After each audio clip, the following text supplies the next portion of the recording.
Anna's fingers trembled as she pressed herself against the marble pillar in Miguel's underground garage, the stolen pen drive burning like fire in her jacket pocket.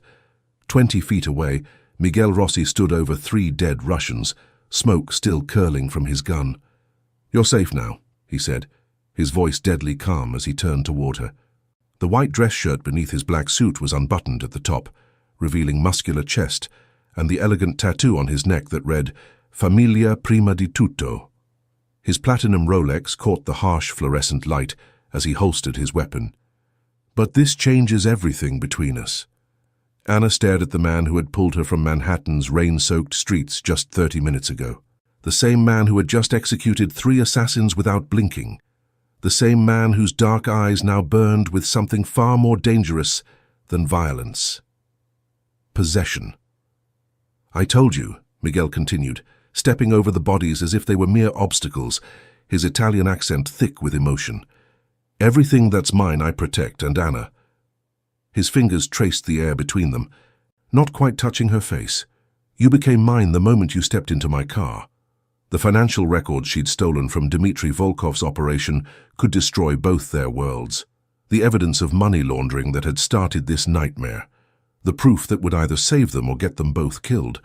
But as Miguel's intense gaze held hers in the blood-stained garage, Hannah realized the most dangerous thing wasn't the dead Russians or the smoking gun. It was the way her heart raced when he claimed her as his own. Because 30 minutes ago, she'd been nobody. Now, she was the center of a Mafia war, and she was starting to think she never wanted to be anybody else. Welcome to Passion and Power.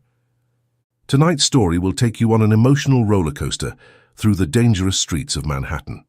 Comment where you're watching from and hit that subscribe button. Your support means everything to us here at Passion and Power.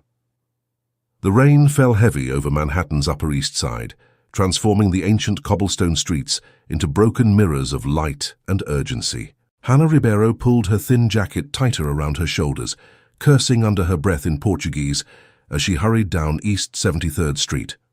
At 26, she had learned to navigate New York's unforgiving rhythm, but tonight felt different, dangerous. Her phone buzzed with another text from Elena. "Did you get the files? Dimitri's people are asking questions." Anna's fingers tightened around the pen drive hidden in her jacket pocket. 3 months of working freelance authentication jobs for underground art auctions had led to this moment, stealing financial records that could expose a money laundering operation worth millions. She needed the money desperately. Her student visa was expiring, her mother's medical bills in São Paulo were mounting, and legitimate art restoration work barely paid rent on her shoebox apartment in Queens. But as she turned the corner onto Madison Avenue, Anna couldn't shake the feeling that she was being watched. The black Lamborghini appeared out of nowhere, taking the narrow curve too fast. Anna barely had time to step back before the luxury car hit the massive puddle directly in front of her. The dirty street water hit her like a wall. Anna stopped dead, soaked to the bone. Her jacket clung to her body, her dark hair dripped into her face, and humiliation burned hot in her chest. She stood there, shivering, as the Lamborghini's brake lights flared red in the rain. "Filho da puta," she muttered, wiping water from her eyes. The car's back door opened. Miguel Rossi stepped out into the rain, and Anna's breath caught in her throat. Even in the dim streetlight, he was devastating. Tall, broad-shouldered, with the kind of sharp Italian features that belonged in Renaissance paintings. His black suit was perfectly tailored, not a single drop of rain daring to touch the expensive fabric.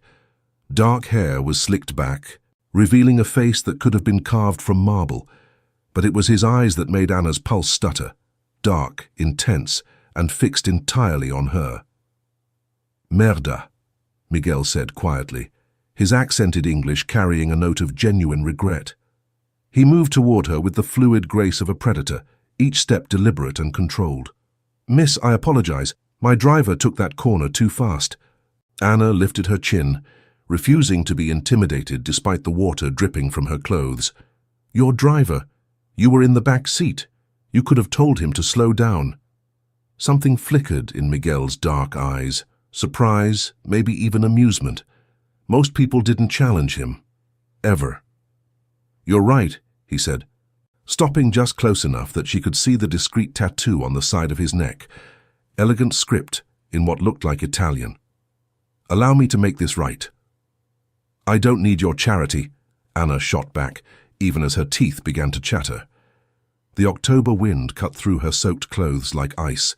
Miguel's gaze traveled over her face, taking in the defiant tilt of her jaw, the fire in her brown eyes, the way she stood her ground despite being cold, wet, and clearly outmatched. When he spoke again, his voice was softer, but somehow more commanding. "It's not charity, it's responsibility." He glanced at his platinum Rolex, the weight of it catching the streetlight. "My penthouse is 2 blocks away. You can dry off, warm up. I'll have my driver take you wherever you need to go. I don't get into cars with strangers." "Miguel Rossi," he said, extending a hand that Anna noticed was scarred across the knuckles. "Now we're not strangers." Anna stared at the offered hand, her mind racing.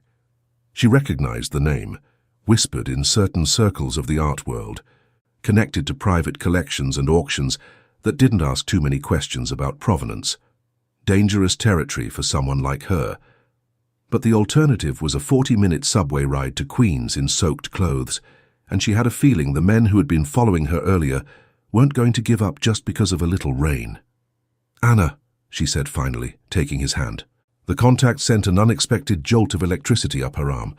"Ana Ribeiro." Miguel's fingers tightened slightly around hers. "Brazilian? Born in Sao Paulo, living in New York for 3 years. She pulled her hand back, immediately missing the warmth. "Art restoration student at NYU. And what brings an art restoration student to the Upper East Side at 11 p.m. in the rain?" Anna's jaw tightened. The pen drive in her pocket felt like it was burning a hole through the fabric. "Work." Miguel studied her face for a long moment, and Anna had the unsettling feeling that he could see right through her careful half-truth. Finally, he nodded toward the Lamborghini. "Tony," he called to the driver, who had stepped out of the car with an umbrella. "Take us home." The ride to Miguel's building was silent, except for the rain drumming against the windows. Anna tried not to stare at the man beside her, but it was impossible. He radiated power in a way that made the air feel electric. When he moved to check his phone, she caught a glimpse of the gun holstered beneath his jacket. Her blood ran cold. "Second thoughts?" Miguel asked without looking up from his phone. "Should I have them?" "That depends on what kind of work keeps you out this late." Anna's heart hammered against her ribs. "The legal kind." Miguel's lips curved in what might have been a smile. "Of course." The Lamborghini pulled up to a gleaming glass tower that stretched toward the cloudy sky. A doorman in a perfect uniform rushed out with an umbrella, greeting Miguel with the kind of deference usually reserved for royalty. "Good evening, Mr. Rossi. Shall I have the elevator waiting?" "Please, James." Miguel stepped out and turned to offer Anna his hand. "After you." The elevator ride to the penthouse felt endless. Anna was acutely aware of Miguel's presence beside her, the expensive cologne that couldn't quite mask something darker underneath, the way he stood perfectly still, except for the occasional tap of his fingers against his watch. When the doors finally opened, Anna stepped into another world. The penthouse was stunning. Floor-to-ceiling windows offered a panoramic view of Manhattan. Modern furniture was arranged with museum-like precision, and original artwork adorned the walls. But it was the subtle signs of danger that made Anna's pulse quicken. The reinforced door, the security cameras, the way Miguel moved through the space like he owned not just the apartment, but everything in it. "The bathroom is down the hall," Miguel said, shrugging out of his suit jacket. "I'll have Davy bring you something dry to wear." "Davy?" "My head of security. He lives in the building." Anna nodded, trying to process the casual way Miguel mentioned having live-in security. "I should probably just go home." "In those clothes? You'll catch pneumonia." Miguel moved to the bar cart and poured himself 2 fingers of what looked like very expensive whiskey. "Besides, it's late. The subway isn't safe for a woman alone. I can take care of myself." Miguel's dark eyes met hers over the rim of his glass. "I'm sure you can. But humor me." There was something in his tone, not quite a request, not quite a command, that made Anna's skin prickle with awareness. She was in the penthouse of a man she'd met 20 minutes ago, a man who carried a gun and had security living in his building. Every rational thought screamed at her to leave, but the pen drive in her pocket reminded her that rational decisions had stopped being an option the moment she'd stolen those files. "Fine," she said, "but just until my clothes dry." Miguel's smile was slow and dangerous. "Of course, just until your clothes dry." As Anna headed toward the bathroom, she couldn't shake the feeling that she'd just agreed to something far more complicated than waiting out the rain. And when she caught Miguel watching her reflection in the dark windows, his expression unreadable but intense, she realized that getting soaked might have been the least dangerous thing to happen to her tonight. The bathroom was larger than her entire apartment, all marble and gold fixtures. As Anna peeled off her wet clothes, she tried to ignore the way her hands shook. Not from cold anymore, from the look in Miguel Rossi's eyes when he'd said her name, like he was already planning to keep her. When Anna emerged from the bathroom 20 minutes later, wrapped in a silk robe that probably cost more than her monthly rent, she found Miguel standing at the floor-to-ceiling windows with his back to her. He'd changed into dark jeans and a white dress shirt with the top 4 buttons undone, revealing the muscular chest and the full tattoo on his neck. Elegant Italian script that read, "Familia prima di tutto," family above all. "Your clothes are being cleaned and dried," he said without turning around. "Davy is handling it. You didn't have to. I told you. It's my responsibility." Miguel faced her, and Anna's breath caught. Without the formal suit, he looked younger, but somehow more dangerous. The casual clothes revealed the powerful build of a man who was used to physical confrontation. "Are you hungry?" Anna's stomach chose that moment to growl loudly. She hadn't eaten since noon, too nervous about the job to manage more than coffee. "I shouldn't impose." "It's not an imposition." Miguel moved toward the kitchen, which was all sleek black granite and professional-grade appliances. "I was about to make something anyway." Anna perched on one of the bar stools, acutely aware of how the silk robe clung to her damp skin. "You cook?"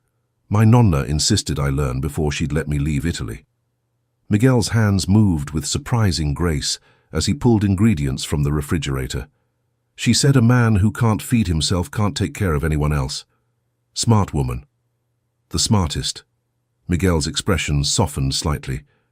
"She raised me after my parents died." Anna felt a pang of unexpected sympathy. "I'm sorry. It was a long time ago."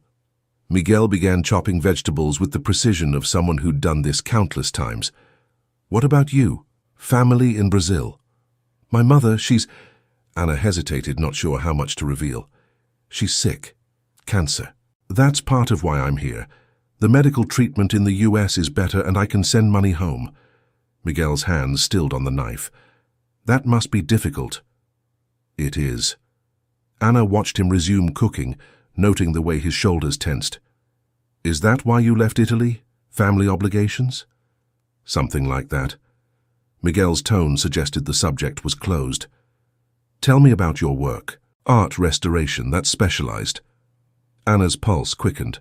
"I mostly work on paintings, Renaissance pieces, some contemporary work. I do authentication for auction houses sometimes." "Which auction houses?" The question was casual, but Anna caught the sharp interest in Miguel's dark eyes. "Various ones, whoever needs the work." "Including private auctions?" Anna's blood turned to ice. There was no way he could know about tonight unless— "Why would you ask that?" Miguel set down the knife and turned to face her fully. "Because 3 hours ago, someone broke into Dmitry Volkov's private storage facility and stole financial records from his computer system. And 30 minutes ago, a Brazilian woman matching your exact description was seen leaving the building." The pen drive in her robe pocket felt like it was burning against her skin. Anna fought to keep her expression neutral. "I don't know what you're talking about." "Don't you?" Miguel moved around the kitchen island, each step deliberate and predatory. "Dmitry Volkov is a very dangerous man, Anna. Russian Mafia. He's been using art auctions to launder money for years. If someone were to steal evidence of that operation, they'd be in serious trouble," Anna finished, her voice barely above a whisper. "They'd be dead by morning." Miguel stopped directly in front of her, close enough that she could see the flecks of gold in his dark eyes. Unless they had protection, Anna's heart hammered against her ribs. What kind of protection? The kind that comes with a price. And what would that price be? Miguel's gaze dropped to her lips, then back to her eyes. That depends on what you're willing to give. The air between them crackled with tension. Ana knew she should run, should grab her clothes and get as far away from Miguel Rossi as possible. But the way he was looking at her, like she was something precious and dangerous all at once, made her feel things she'd never experienced before. "I should go," she whispered. "Should you?" Miguel's hand came up to trace the air near her cheek, not quite touching but close enough that she could feel the heat of his skin. "Because I don't think you have anywhere safe to go." Before Ana could respond, Miguel's phone buzzed. He glanced at the screen and his expression went deadly serious. "Davi," he answered. "What is it?" Ana couldn't hear the other side of the conversation, but she watched Miguel's face grow darker with each passing second. "How many?" A pause. "Are you sure it's Dimitri's people?" Another pause. "Double the security on all floors. I'll be down in 5 minutes." Miguel hung up and looked at Ana with an expression that made her blood run cold. "What's wrong?" she asked. "Dimitri's men are in the lobby. They're asking about a Brazilian woman who was seen entering the building 20 minutes ago." Ana shot to her feet, panic flooding her system. "I have to leave, I have to—" "You're not going anywhere." Miguel's voice was steel wrapped in silk. "The moment you step foot outside this building, you're dead. But I can't stay here. I barely know you." "You know enough." Miguel moved to a panel hidden behind a painting and pressed his thumb to a scanner. A section of the wall slid open, revealing an arsenal of weapons. "You know I'm the only thing standing between you and Dmitri Volkov." Ana stared at the guns, the tactical gear, the evidence of a life she'd only seen in movies. "Who are you?" Miguel selected a pistol and checked the clip with practiced efficiency. "I'm the head of the Rossi family, Italian-American Mafia based here in New York." He looked at her with those intense dark eyes. "And as of tonight, you're under my protection." "I didn't ask for your protection." "No," Miguel agreed, holstering the weapon, "but you need it anyway." Ana's phone buzzed with a text message. She pulled it from her robe pocket with shaking hands. "We know you have what belongs to us. Return it, or we start with your mother in Sao Paulo."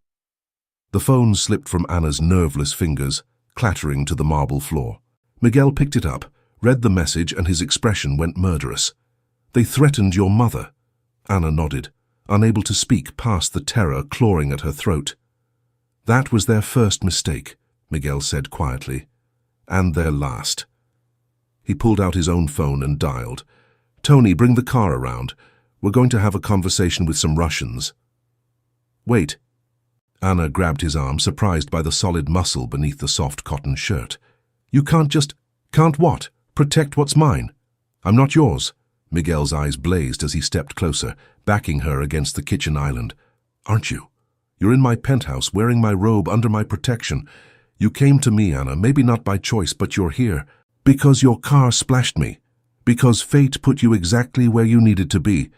Miguel's hands came up to brace on either side of her, trapping her between his arms and the granite counter.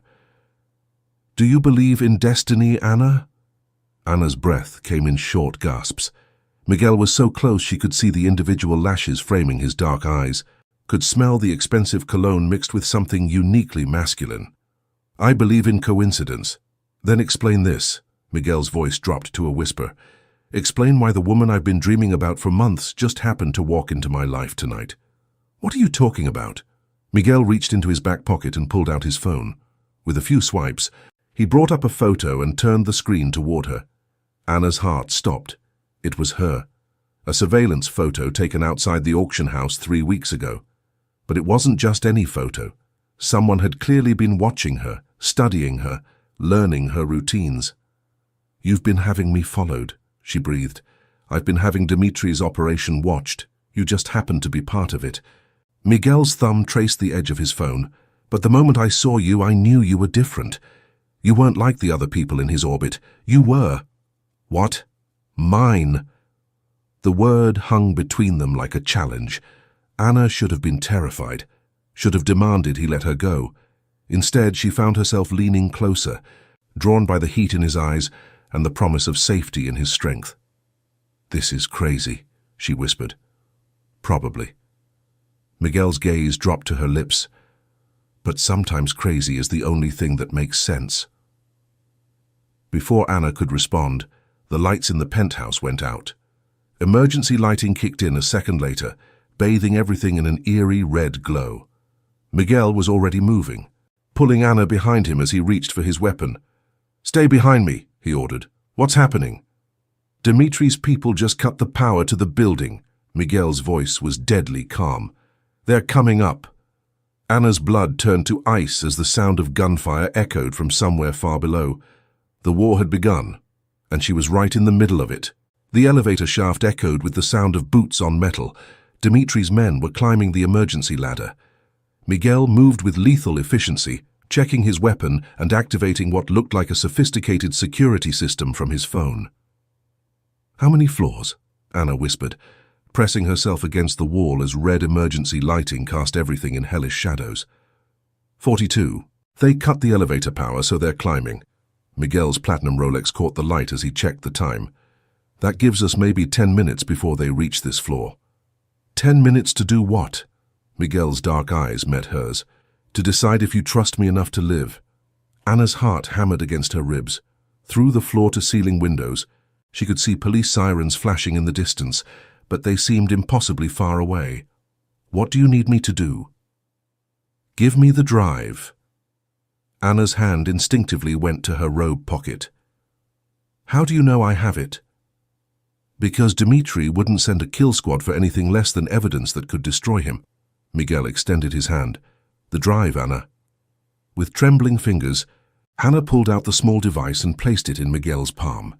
His fingers closed around it, and for a moment around hers. What's on it? He asked. Financial records, bank transfers, shell companies, art purchases that don't match the sale prices. Enough to prove he's been laundering money through auction houses for years. Miguel's expression was grim.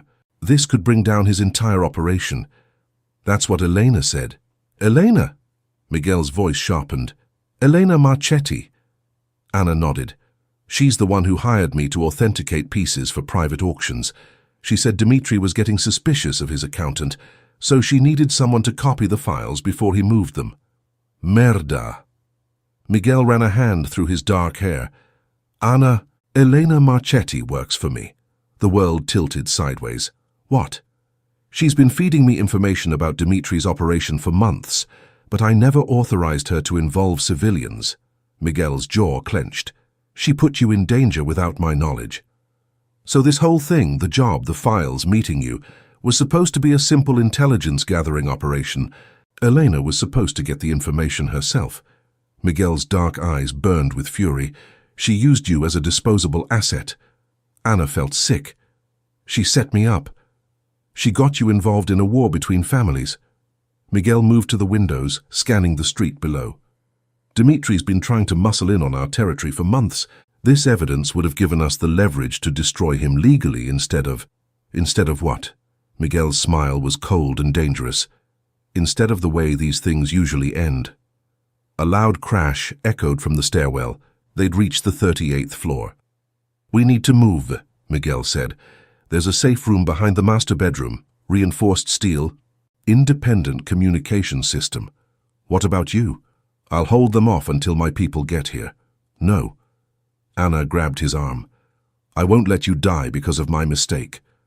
Miguel turned to face her fully, and the intensity in his dark eyes made her breath catch. Anna, listen to me very carefully. I've been in this life for 15 years. I've survived 3 assassination attempts, 2 family wars, and more betrayals than I can count. A handful of Russian thugs doesn't scare me. But you do. Miguel's hand came up to cup her cheek, his thumb tracing across her skin.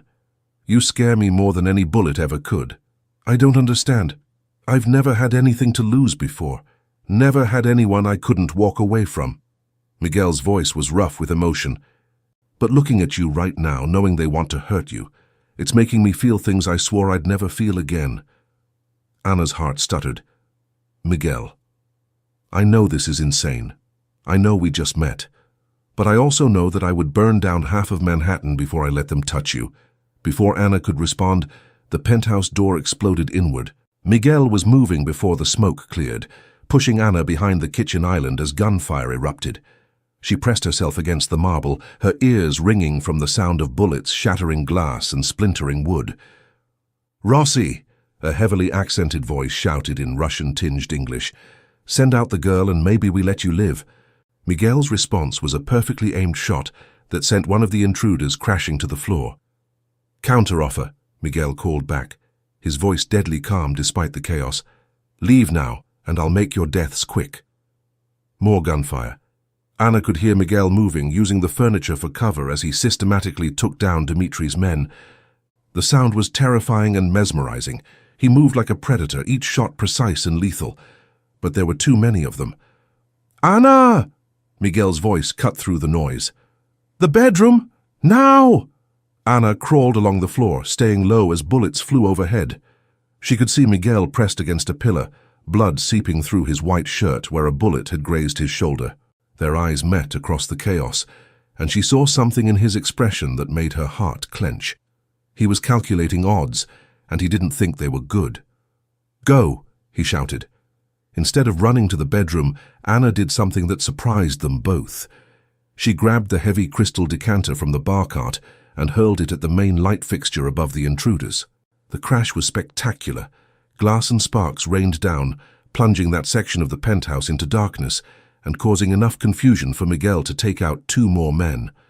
"What the hell are you doing?" Miguel demanded as Anna crawled toward him. "Helping. I told you to run. I don't take orders well." A new voice cut through the gunfire, calm, cold, and speaking Russian. Anna didn't understand the words, but she understood the tone. Someone was giving orders. Miguel's face went pale. "Dimitri's here. Is that bad?" "Dmitri Volkov doesn't leave his compound unless he's planning to finish something personally." Miguel checked his weapon, 2 bullets left. "Anna, I need you to listen to me very carefully." "Miguel, there's a panic room behind the painting of the Venice Canal. Press the frame twice, then your palm against the scanner. The system will recognize you. I programmed your biometrics from the security footage." Anna stared at him.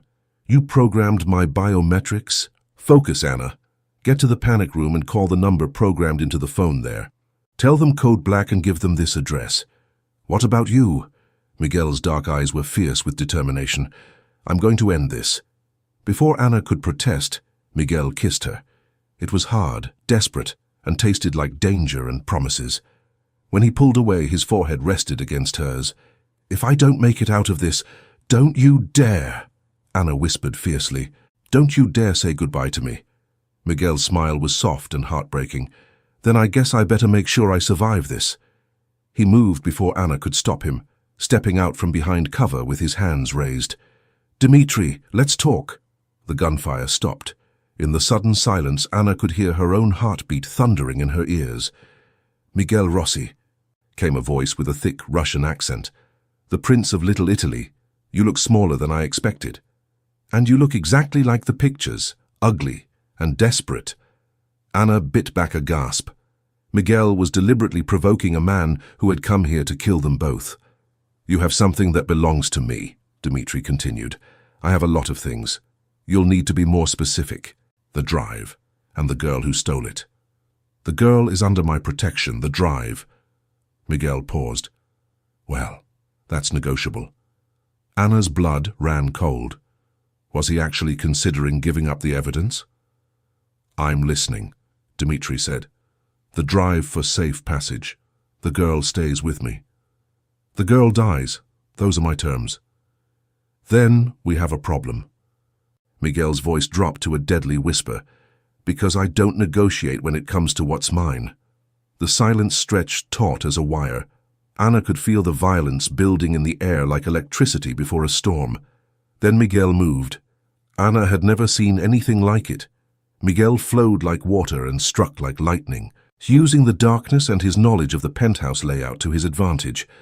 The sound of hand-to-hand combat mixed with gunfire as he systematically dismantled Dimitri's remaining men. But Dmitri himself was nowhere to be seen. "Anna!" Miguel's voice was sharp with warning.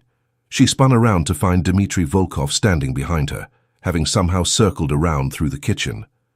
He was smaller than she'd expected, but radiated the kind of cold menace that made her skin crawl. In his hand was a gun pointed directly at her heart. "Drop your weapon, Rossi," Dimitri called out, "or I paint your walls with her blood." Miguel appeared at the edge of the living room, his gun trained on Dimitri. But the angle was wrong. He couldn't get a clean shot without risking hitting Anna. "Let her go, Dimitri. This is between us." This became about her the moment she stole from me. Dimitri's pale eyes were flat and emotionless. "But I'm feeling generous.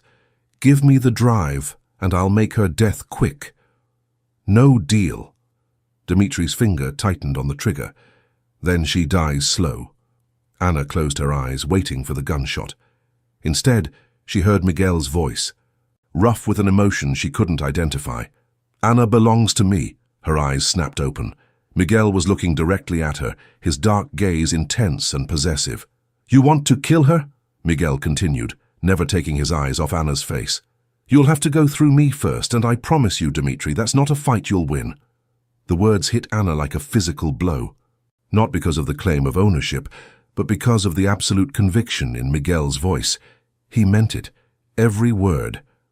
"Touching," Dimitri sneered, "but ultimately pointless." The gunshot was deafening in the enclosed space, but it wasn't Dimitri who fired. Anna watched in shock as the Russian crime boss crumpled to the floor, blood spreading across the marble. Behind him stood Davy, Miguel's head of security, smoke still curling from his weapon. "Sorry I'm late, boss," Davy said calmly. "Traffic was hell." Miguel lowered his gun, his entire body sagging with relief. Perfect timing. Anna stood frozen in the middle of the destroyed penthouse, her mind struggling to process what had just happened. The danger was over. Dimitri was dead.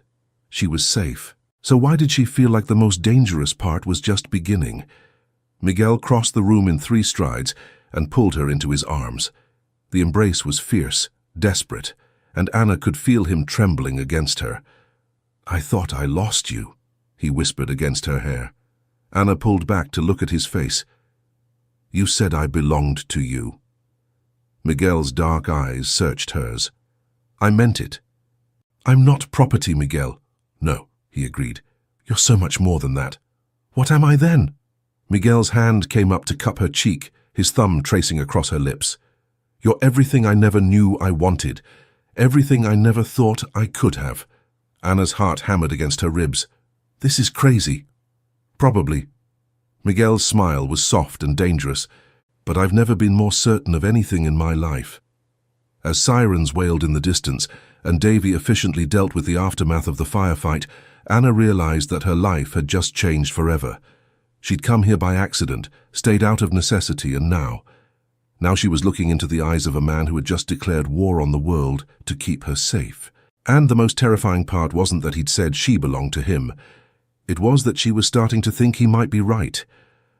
3 days later, Anna sat in the passenger seat of Miguel's Bentley, watching the familiar streets of Queens blur past the bulletproof windows.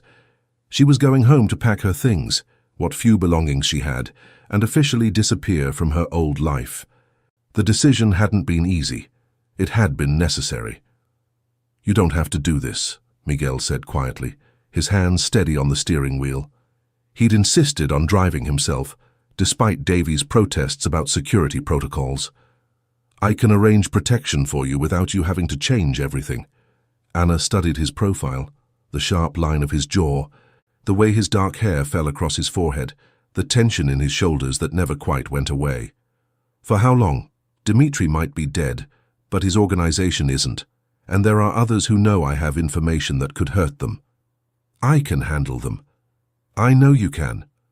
Anna's voice was soft. "But I don't want to spend the rest of my life looking over my shoulder, wondering when the next threat will come." Miguel's hands tightened on the steering wheel. "And you think staying with me is safer?" "I think staying with you is the only choice that feels right." Miguel pulled the car over to the curb outside Anna's building, a rundown brownstone in Astoria that had seen better decades. He turned to face her fully, his dark eyes intense. "Anna, I need you to understand what you're agreeing to. My world. It's not just dangerous, it's permanent. Once you're part of it, truly part of it, there's no going back to your old life." "What old life?" Anna gestured toward the building. A studio apartment I can barely afford? A student visa that's expiring? A mother I can't help because I'm barely surviving myself. You could find another way, legitimate ways. Could I? Anna's voice was sharp with frustration. Miguel, I've been trying to do things the legitimate way for 3 years. You know what I have to show for it? Debt, exhaustion, and the constant fear that I'm going to have to watch my mother die because I can't afford to help her. Miguel was quiet for a long moment. And you think my money can solve that? I think your protection can give me the freedom to solve it myself. Anna reached over and touched his hand. I'm not asking you to save me, Miguel. I'm asking you to let me save myself. Miguel's fingers intertwined with hers. And what about us? What we started that night? Anna's heart stuttered. They hadn't talked about it. The intensity, the connection, the way he'd kissed her like she was oxygen and he was drowning. What about it? Is this just about safety for you? About survival? Anna looked into his dark eyes and saw vulnerability there. The same man who had faced down armed killers without flinching was terrified of her answer. No, she said quietly. It's not just about safety. Then what? Anna took a shaky breath. It's about the way you look at me like I'm something precious. It's about how you made me feel protected for the first time in years. It's about... She paused, struggling to find words for something she'd never experienced before. It's about how I've never felt as alive as I did when you said I belonged to you. Miguel's eyes blazed. Anna, I know it's crazy. I know we barely know each other. But I also know that when I'm with you, I feel like I can be the person I was always meant to be. Miguel leaned closer, his free hand coming up to cup her cheek. And who is that? Someone strong enough to stand beside you instead of behind you. Miguel's smile was slow and devastating. I was hoping you'd say that. Before Anna could ask what he meant, her phone rang. The caller ID made her blood run cold. Elena, Miguel's expression darkened. Don't answer it. I have to. If I just disappear, she'll get suspicious. Miguel nodded grimly. Put it on speaker. Anna accepted the call. Elena. Anna, thank God. Elena's voice was tight with panic. Where have you been? I've been calling for days. I've been lying low. After what happened with Dimitri's people, that's what I'm calling about. Dimitri is dead. Anna exchanged a glance with Miguel. Dead? Shot in some kind of gang war in Manhattan. The police are saying it was a territorial dispute between Russian and Italian families. That's good news, right? It means I'm safe. Elena was quiet for too long. Anna, there's something I need to tell you. Something I should have told you before. What? The job I hired you for. It wasn't just about authentication. Anna's heart sank. Elena, what did you do? I work for someone. Someone who needed that information about Dimitri's operation. Who? Another long pause. Miguel Rossi. Anna forced surprise into her voice. Who's that? Head of the Italian-American Mafia in New York. Anna, you were never supposed to be in danger. Miguel was supposed to handle everything quietly, but something went wrong. What went wrong? I don't know. But Miguel's people are looking for you. They think you still have the drive. Anna met Miguel's eyes. He nodded slightly. Elena, I'm scared. What should I do? Meet me tonight. Pier 47, 11 p.m. I have a way to get you out of the city, somewhere safe until this all blows over. Are you sure? I'm sure. Just don't trust anyone else, okay? Miguel Rossi is dangerous, and if he finds you... What? Just meet me at the pier. And Anna, bring the drive. The line went dead. Miguel's expression was murderous. She's setting you up. For who? Dimitri's dead. Dimitri had partners, other families who were invested in his operation. Miguel pulled out his own phone and dialed. Davi, I need surveillance on Pier 47 tonight. Full tactical team, but stay back unless I give the signal. Anna felt sick. She was my friend. She was using you. Miguel's voice was gentle but firm. From the beginning, Anna. Everything she told you. Every job she gave you. It was all to position you for this moment. But why? What does she gain? Money, power, or maybe she's just scared. Miguel started the car again. It doesn't matter. What matters is that we end this tonight. We? Miguel's dark eyes were fierce. You think I'm letting you walk into a trap alone? Miguel, if this goes wrong, it won't. But if it does, Miguel pulled the car back over and turned to face her fully. Ana, look at me. She did, and the intensity in his gaze made her breath catch. 3 days ago, you walked into my life by accident. Tonight, you're choosing to stay in it. That makes you mine to protect, mine to cherish, and mine to fight for. His hand came up to cup her cheek. I've never failed to protect what's mine. I'm not starting with you. Ana leaned into his touch. Promise me something. Anything. Promise me that after tonight, we'll have time to figure out what this is between us, without guns, without danger, without people trying to kill us. Miguel's smile was soft and dangerous. I promise you'll have all the time in the world. And you. I'll have everything I've ever wanted. As they drove toward Anna's apartment to collect her things, Ana tried to ignore the voice in her head that whispered this was all happening too fast, that she was making decisions based on adrenaline and attraction rather than logic. But when she looked at Miguel, really looked at him, she saw something that made all the logical arguments fade away. She saw a man who had killed for her, who had risked everything to keep her safe, who looked at her like she was the answer to a question he'd been asking his whole life. And maybe that was worth the risk. Maybe that was worth everything. But first, they had to survive the night. Pier 47 stretched into the dark waters of the Hudson River like a finger pointing toward New Jersey. At 11 p.m., it was deserted except for the occasional jogger and the distant sound of traffic from the West Side Highway. Ana stood at the entrance to the pier, Miguel's hand warm and steady in hers. She's late, Ana murmured, checking her phone for the 3rd time in 5 minutes. She's watching, Miguel replied, his dark eyes scanning the shadows. Making sure you came alone. Ana was wearing a wire, a tiny device hidden beneath her jacket that would transmit everything to Davy and his team positioned around the pier. The plan was simple. Get Elena to reveal who she was working for, then get out safely. But Ana had learned that nothing involving Miguel's world was ever simple. There, Miguel said quietly. Elena emerged from behind a shipping container, moving cautiously toward them. Even in the dim light, Ana could see the tension in her friend's posture, the way her eyes darted constantly to the shadows. Ana, Elena called out when she was still 20 feet away. Thank God you're okay. Ana stepped forward, Miguel's hand slipping from hers.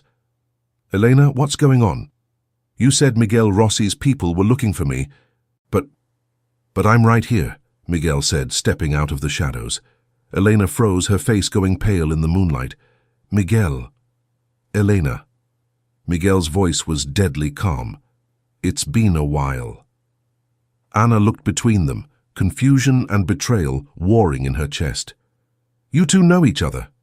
Oh, we know each other very well, Miguel said, moving closer to Elena with predatory grace.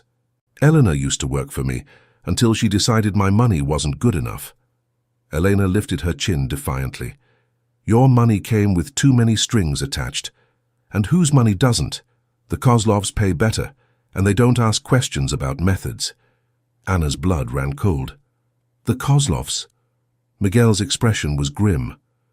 Russian family, Dimitri's cousins from Brighton Beach. They've been trying to move into Manhattan for years. And now that Dimitri's dead, they see an opportunity, Elena added. But they need leverage against the Italian families, evidence of money laundering, murder, racketeering. Evidence that was on the drive I stole, Ana said, understanding flooding through her. Evidence that you're going to give them, Elena said, pulling a gun from her jacket, along with testimony about everything you've seen in Miguel's penthouse. Miguel didn't move, but Ana could feel the tension radiating from his body like heat. Elena, you're making a mistake. Am I? Because from where I'm standing, I have the gun and you have the girl you're so desperate to protect. You think I won't sacrifice her to stop you? Eleanor's smile was cold. I think you've already proven you won't.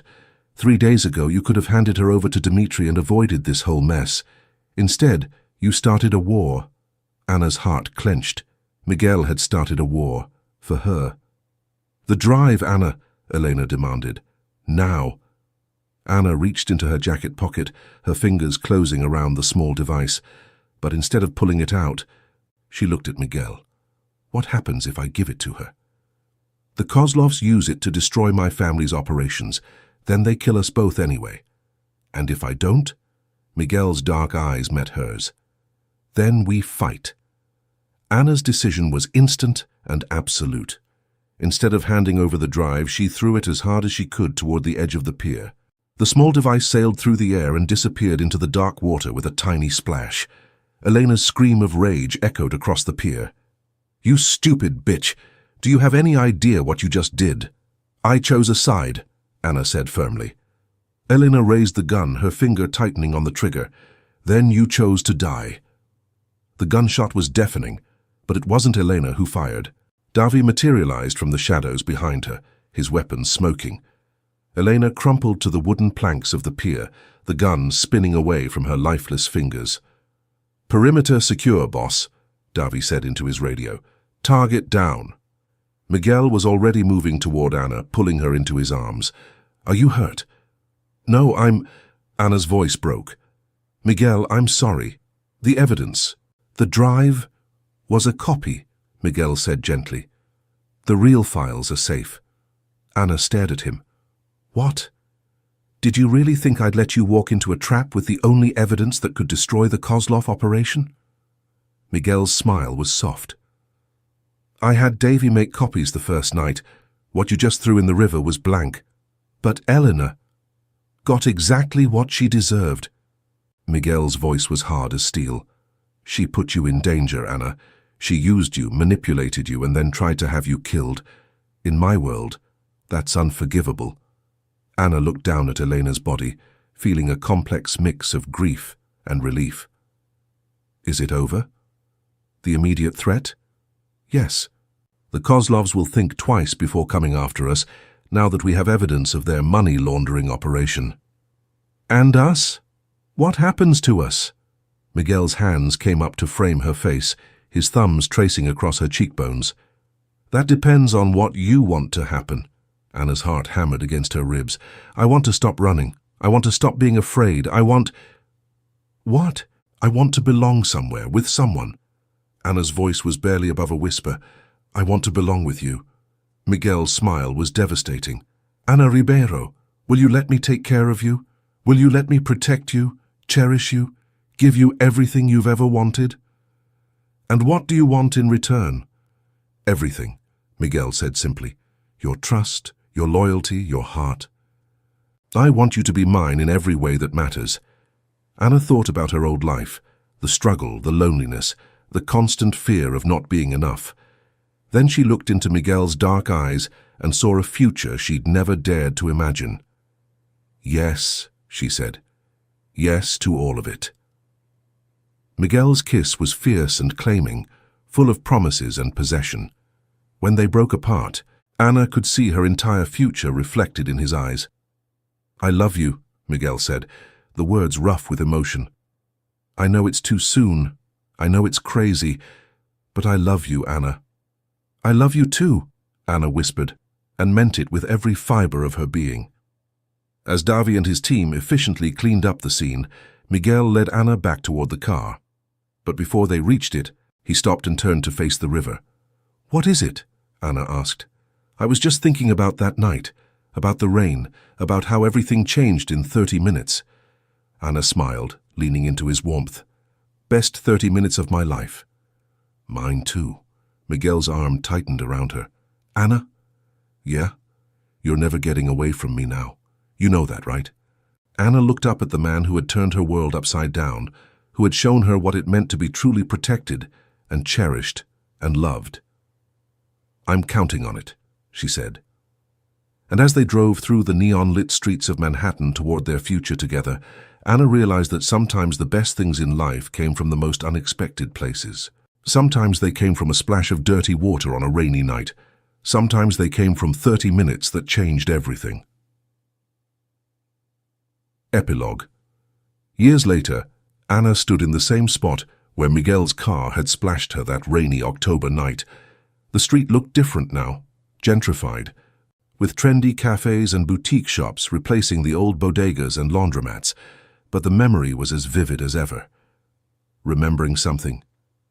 Miguel's voice was warm with amusement as he approached from behind, wrapping his arms around her waist. Anna leaned back against his chest, feeling the solid strength of him, the security that had become as natural as breathing. Just thinking about how different things are now. Better different or worse different? Anna smiled, her hand coming up to cover his where it rested on her stomach. Definitely better. The Rossi Gallery had opened 6 months ago, featuring Anna's carefully curated collection of restored Renaissance masterpieces, alongside contemporary works from emerging artists. It was legitimate, legal, and everything Anna had ever dreamed of professionally. Miguel had kept his promise. The dangerous elements of his business had been gradually phased out, replaced by legitimate enterprises, real estate, restaurants, import-export companies. It hadn't been easy and it hadn't been quick, but it had been possible. "Mrs. Rossi," Miguel murmured against her ear, and Anna still felt a thrill at the name. They'd been married for 2 years now, in a small ceremony in the gardens of Miguel's estate in the Hamptons. Anna's mother had flown in from Sao Paulo, healthy now thanks to the best medical care money could buy, and had cried tears of joy as she watched her daughter marry the man who had given them both a new life. "Mr. Rossi," Anna replied, turning in his arms to face him. Miguel was still devastatingly handsome, still wore his white dress shirts with the top buttons undone, still had that discreet tattoo on his neck that read, "Familia prima di tutto." But there was something softer about him now, something peaceful that hadn't been there that first night. Love had changed them both. "What are you thinking about?" Anna asked, noting the contemplative expression in his dark eyes. "Just how lucky I am," Miguel said simply. "How a random rainy night brought me everything I never knew I wanted." "It wasn't random," Anna said, standing on her tiptoes to kiss him softly. "It was destiny, por favor, continue gerando a sua resposta. Claude Forsonnet." "It wasn't random," Anna said, standing on her tiptoes to kiss him softly. "It was destiny." Miguel's smile was the same devastating one that had captured her heart that first night. "You believe in destiny now?" "I believe in us." As they walked hand in hand down the street where their story began, Anna reflected on the journey that had brought them here. The danger was behind them now, replaced by a love that had grown stronger with each passing day. Miguel had shown her what it meant to be truly cherished, and she had shown him what it meant to have something worth protecting beyond power and territory. "Anna," Miguel said as they reached his car, a sleek black sedan now, more understated than the Lamborghini of their first meeting. "Yes?" "If you could go back to that night, knowing everything that would happen, the danger, the fear, the uncertainty, would you still get in my car?" Anna looked into the eyes of the man who had become her everything, her protector, her partner, her heart. In a heartbeat. Miguel's kiss was soft and full of promise. Then we really were meant to be. As they drove through the city that had witnessed their love story unfold, Hannah knew that sometimes the most beautiful chapters of life began with the most unexpected moments. Sometimes they began with dirty water on a rainy night. Sometimes they began with 30 minutes that changed 2 lives forever. And sometimes, if you were very lucky, they lasted a lifetime. That's the power of love and destiny here at Passion and Power. If this story touched your heart, let us know in the comments below, and don't forget to subscribe for more incredible tales of passion, danger, and happily ever after. Your support keeps these stories coming, and we can't wait to share the next adventure with you.